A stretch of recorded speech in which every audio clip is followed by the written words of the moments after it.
buku, ya.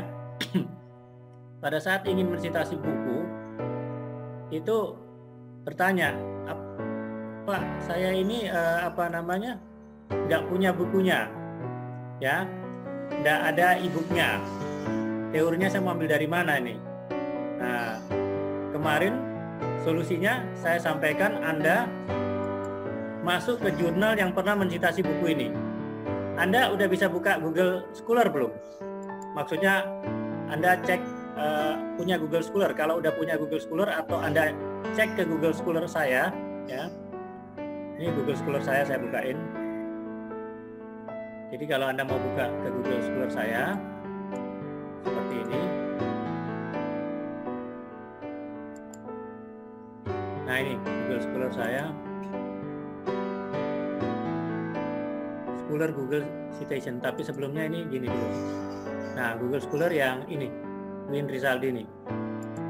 Nah, nanti ini mungkin ini ya, nanti jadi referensinya rujukannya scholargoogle.co.id. Ini saya copy, saya coba masukin ke mana ini, ke ya, masukin chat. Nah, saya udah kasih linknya di itu ya, di chat itu ya. Anda coba masuk ke Google Scholar, kemudian Anda pilih buku yang mana? Buku itu yang manajemen itu. Katakanlah yang manajemen rantai pasok dan logistik ini. Ini ya. Nah, ini. Nah, di sini banyak teori logistik. Cocok buat yang transportasi darat ini. Nah, ini diklik. Ini diklik. Nah, setelah diklik kan keluar seperti ini. Anda kliknya yang mana? Anda lihat nih, dirujuk 3 kali nih. Dirujuk 3 kali, Anda klik. Keluar nih si benchmarking judul-judul yang pernah, jurnal yang pernah menggunakan buku ini. Nah, Anda tinggal lihat nih. Salah satunya Benchmarking of Malaysia Certified Halal Warehouse. Anda klik ini. Banyak tuh, ada juga readiness di bawah segala macam itu ya. Nah, salah satunya Anda klik jurnal ini, langsung Anda menuju jurnalnya nih. Nah, di sini abstraknya udah ada. Ya, mau nggak mau nanti Anda cari di sini. Kalimat yang mana itu ada di PDF ini. Anda klik PDF-nya. Ya, Anda download ya. Ya, otomatis nanti ada download. Jadi nanti Anda dapat double. Jadi selain Anda mungkin mau dapat yang punya saya, nanti dapat yang ini juga, benchmarking ini. Nah, cari di sini. Cari kira-kira yang ada buku saya itu tadi. Nah, ini ada di sini. Nah, di sini Anda tinggal ini. Proses. Nah, ini. Nah, ini kalau bisa Anda, nah ini. Bisa kan? Nah, a process of transformation. Nah, ini. Ini Anda copas di sini. Ini jadi raw material. Ini bisa nggak dicopas sebenarnya? Bisa nggak dicopas? Ah, bisa. Salin. Salin itu copy mungkin ya. Salin.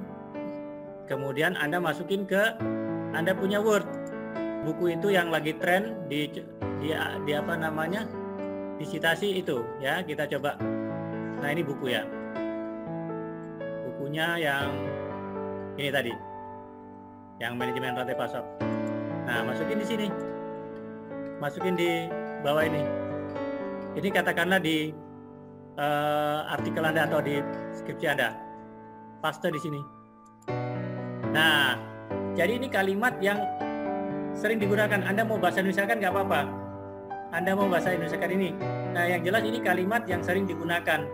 Nah, nanti tinggal di citasi. Disitasi dari apa namanya buku yang tadi itu yang Anda udah masukin secara manual. Ya.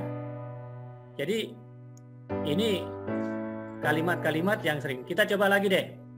Kita coba lagi yang buku manajemen dasar penanganan kargo. Kita coba lagi ya. Ya. Kita masuk ke Google Scholar lagi. Nah, manajemen dasar penanganan kargo. Anda udah di Google Scholar sekarang? Nah, Anda klik ini. Manajemen dasar penanganan kargo. Anda klik. Nah, lihat nih, dirujuk 6 kali. Anda klik yang dirujuk 6 kali ini. Dirujuk 6 kali ini. Nanti keluar nih, misalnya di apa namanya, Anda tinggal pilih yang kira-kira cocok mana. Bisa ini, Anda udah lihat kan di situ? Nah, ini. Menurut Rizaldi dan Rifni 2013 menyatakan bahwa kargo adalah barang ekspor ini. Jadi kalimatnya ini. Menyatakan kargo adalah, nah ini kargo adalah barang. Nah, ini dia sampai sini. Nah, sampai di sini dia. Nah, ini boleh di copy. Kemudian Anda masukin ke Word, kargo yang lagi tren nih. Anda udah lihat di Word sekarang? Udah, Pak. Nah, oke, di sini Anda masukkan yang dikasih oleh ini. Nah, ini masukin. Jadi kalimat-kalimat ini yang populer. Kargo adalah. Nah, jadi ini adalah kalimat-kalimat yang sering disitasi di jurnal yang menggunakan buku ini. Ya. Mau coba lagi yang ini. Kayaknya yang satu lagi nih, bukan? Kayaknya 2 ini aja cukup ya. Yang lainnya ini mungkin belum begitu. Saya lihat dulu ya. Saya lihat dulu yang lain. Kita masuk lagi ke Google Scholar.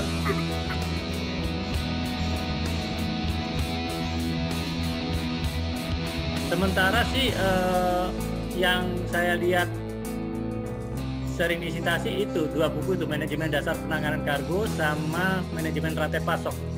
Kemudian, nah masalahnya gimana Pak kalau misalnya manajemen apa namanya yang barang berbahaya ini nggak pernah disitasi gitu. Nah, itu Anda solusinya kan ada 2 buku lagi ya. Ada 2 buku lagi yang Anda lihat di sini, yang manajemen penanganan barang berbahaya ini ya. Nah, ini terpaksa Anda nanti periksanya di sini, langsung di Google. Ya, Anda langsung ke Google, bukan di Google Scholar ya, di Chrome ya. Seperti yang cara yang kemarin saya sampaikan. Ya, Anda berarti harus masuk langsung ke manajemen. Anda udah di browser sini? Udah, Pak. Udah, Pak. Nah, langsung ketik nama bukunya.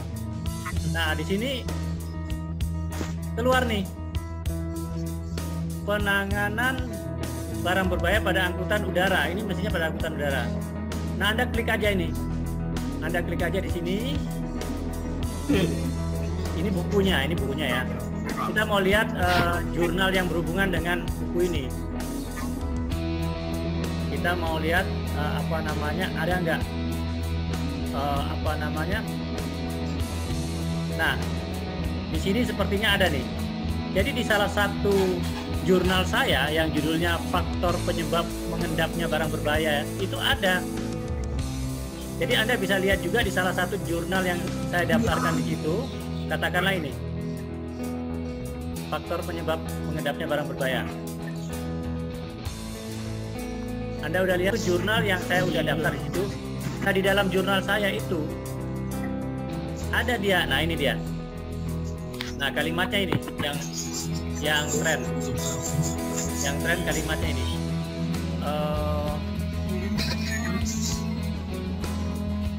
Ini ada nih.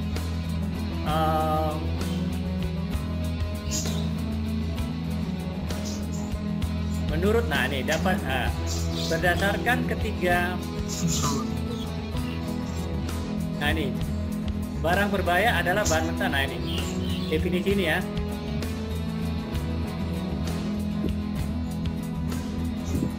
Nah ini yang tren ya. Kalimat apa namanya? Sebetulnya ini saya bahasa Indonesia kan. Jadi ketiga sumber itu saya copy. Ini adalah yang teori yang tren digunakan pada buku yang manajemen angkutan udara.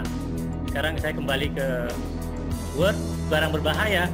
Jadi yang jelas itu bisa dicari ya. Saya masukin di sini ya.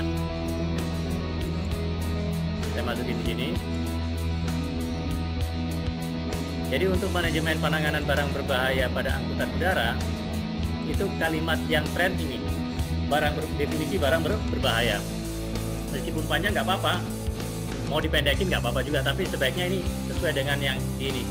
Nah, jadi tidak ada alasan bagi kita, Pak, susah nyarinya di apa? Kalau buku saya nggak punya, saya susah nyarinya. Itu teori-teori yang apa namanya yang ada di buku itu. Yang jelas Anda harus pahami teori yang diambil dari buku itu biasanya teori-teori yang mudah, misalnya manajemen penanganan barang berbahaya di udara. Paling definisi barang berbahaya apa? Misalnya juga angkutan laut, bagaimana definisi manajemen barang berbahaya di laut, seperti itu. Nah, itu tadi saya udah contohkan tiga teori yang sering digunakan pada saat buku itu dijadikan rujukan dalam jurnal. Nah, bisa nanti Anda klik dari Google Scholar, dari link yang saya berikan. Bisa juga Anda browsing di Chrome, ketik itu judul bukunya, nanti keluar itu beberapa jurnal yang pernah menggunakan buku itu. Kemudian nama jurnal itu Anda klik, lihat PDF-nya, teorinya cari di situ, pasti ada, ya. Nah, tinggal sebetulnya kan Anda mau memperkaya ini. Jadi jangan begini, Pak, kayaknya saya nggak mau kalimat yang saya cari itu